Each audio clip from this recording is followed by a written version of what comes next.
किशोर और पिद्दी दो भाई बहन थे। पिद्दी बहुत खर्चीले स्वभाव की थी। वो जितना कमाती अपने ऐशो आराम में पैसे उड़ा दिया करती।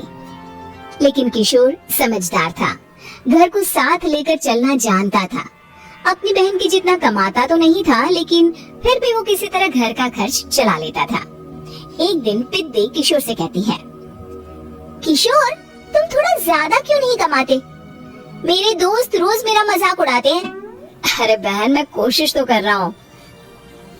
अच्छा सुनो, अगले महीने रक्षाबंधन है, मुझे सोने का हार चाहिए, इससे कम कुछ भी ना लूंगी। अरे दिला दूंगा बहन। किशोर को पूरी रात नींद नहीं आती। उसके दिमाग में बस ये चल रहा था कि उसकी माली हालत इतनी बिगड़ चुकी है, अब वो सोने का हार कहाँ से लाएगा। अगले दिन किशोर सुबह सुबह घर से ये बोलकर निकल गया कि पिद्दी, मैं गांव से बाहर जा रहा हूँ, कुछ दिन घर नहीं आऊंगा। किशोर ने अपने काम के साथ साथ फेरी में कपड़े बेचने भी शुरू कर दिए, जिससे वो ज्यादा से ज्यादा पैसे कमा सके। रात में वो एक बिल्डिंग की चौकीदारी भी करने लगा। अपने काम से थोड़ा बहुत समय निकालकर बस कुछ घंटे की नींद ले पाता था। और कब वो कुछ दिन एक महीने में बदल गए और रक्षाबंधन भी आ गया, पता ही नहीं चला। लेकिन किशोर अभी तक घर वापस नहीं लौटा। जहाँ वो काम करता था, पिद्दी के नाम का गुल्लक रखा हुआ था। किशोर ने उस गुल्लक को फोड़ा और सारे पैसे इकट्ठा करके एक सोने का हार खरीद लिया। घर में पिद्दी किशोर का इंतजार कर रही थी। तभी किशोर आता है। कहाँ चले गए थे? 4 दिन का कहा था और 1 महीने से पता नहीं कहाँ गायब हो गए थे। मैंने बस एक हार मांगा था और तुमने तो घर ही छोड़ दिया। अरे मुझे थोड़ा काम मिल गया था। कुछ नहीं, सब समझती हूँ, बहाने थे तुम्हारे। अपनी बहन के लिए इतना भी नहीं कर सकते, कैसे भाई हो? चलो यहाँ बैठो, राखी बांधती हूँ। पिद्दी ने किशोर को राखी बांधी। वैसे ही किशोर ने अपनी बहन के हाथ में सोने का हार रख दिया। उसकी खुशी का कोई ठिकाना नहीं था। वो मिठाई खिलाए बिना ही नेकलेस लेकर चली गई और शीशे के सामने अपने गले में हार रखकर देखने लगी। किशोर ने लड्डू उठाया और खुद ही खा लिया। ऐसे कई साल गुजर गए। एक दिन पिद्दी की नौकरी छूट गई। अब वो पूरी तरह किशोर पर डिपेंड हो गई थी। आए दिन किशोर को अपने महंगे महंगे शौक गिनाकर उससे पैसे मांगा करती थी। किशोर कुछ पैसे देना, मुझे पार्लर जाना है। किशोर बिना कुछ बोले उसे पैसे दे देता। ये क्या, 500? अरे इतने में तो मुझे पार्लर में एंट्री मिलेगी बस। अच्छा देता हूँ ना ज्यादा। कैसे भाई हो, अपनी बहन के लिए इतना भी नहीं कर सकते। किशोर ने जेब से 2000 का नोट निकाला और उसे दे दिया। किशोर गरीबी में रह लेता था, लेकिन अपनी बहन को कभी कोई कमी नहीं होने देता था। बेटा, पिद्दी तुम्हारी बहन है, उसे कभी किसी चीज की कमी मत होने देना और उसका ध्यान रखना, क्योंकि भाई का फर्ज होता है अपनी बहन का ध्यान रखना। किशोर ने माँ की कही ये बात हमेशा के लिए याद कर ली थी। शायद माँ की इसी बात की वजह से किशोर पिद्दी की हर जिद पूरी करता चला आ रहा था। किशोर, आज मैं अपने दोस्तों के साथ पार्टी करने जा रही हूँ, मुझे कुछ पैसे दो ना। किशोर पिद्दी को समझाता है, लेकिन पिद्दी नाराज होकर चली गई और अपने कमरे में सुबक सुबक कर रोने लगी। किशोर अपनी जेब से कुछ पैसे निकालता है और पिद्दी को दे देता है। किशोर खुद कभी अच्छे कपड़े नहीं पहनता, लेकिन पिद्दी को राजकुमारी की तरह रखता। पिद्दी के जाने के बाद किशोर अपने काम पर निकल गया। एक तरफ पिद्दी अपने दोस्तों के साथ मस्ती कर रही थी, तो वहीं दूसरी तरफ किशोर पैसे कमाने के लिए कड़ी मेहनत कर रहा था। कुछ और दिन ऐसे ही बीत गए।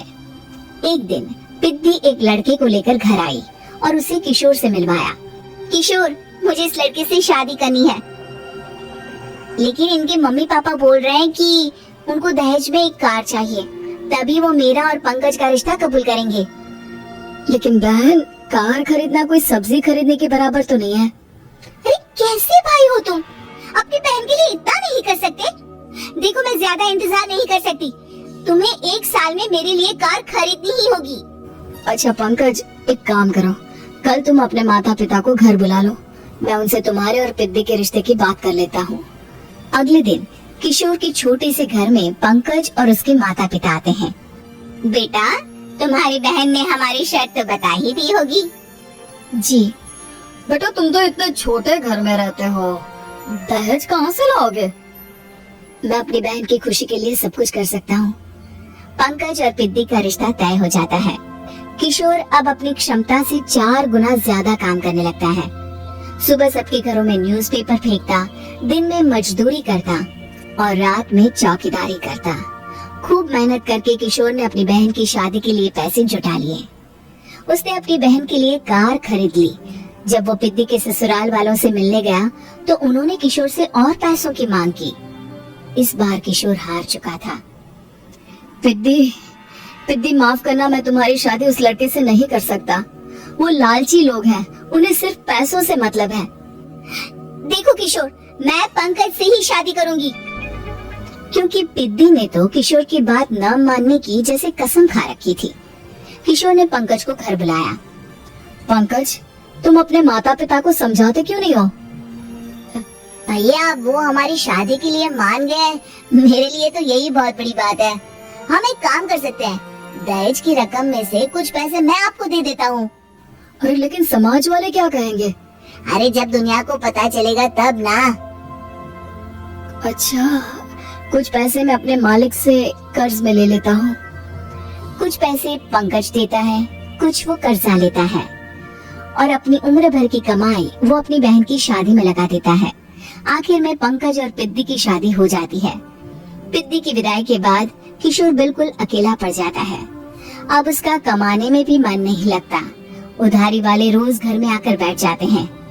अरे किशोर, अब तो पिद्दी की शादी को 5 साल हो गए, अब तो हमारा पैसा लौटा दो। चाचा, पिद्दी के जाने के बाद किसी भी काम में मन नहीं लगता। अरे तो हमारा पैसा कैसे वापस मिलेगा? जी, कुछ करता हूँ मैं। किशोर के ऊपर बहुत सा कर्जा चढ़ गया था, इसलिए उसने तय किया कि वो ये घर बेचकर सबके पैसे लौटा देगा। अगली सुबह शहर के किसी साहूकार को उसने अपना घर बेच दिया और सबके पैसे लौटा के वो गांव छोड़कर चला गया। पिद्दी ने शादी के बाद कभी अपने भाई का हाल तक नहीं पूछा। किशोर को फर्क नहीं पड़ता था, बस ससुराल में उसकी बहन खुश है ये जानकर उसे खुद की खुशी मिलती थी और ये सोचकर कि उसने माँ से किया हुआ वादा पूरा कर दिया।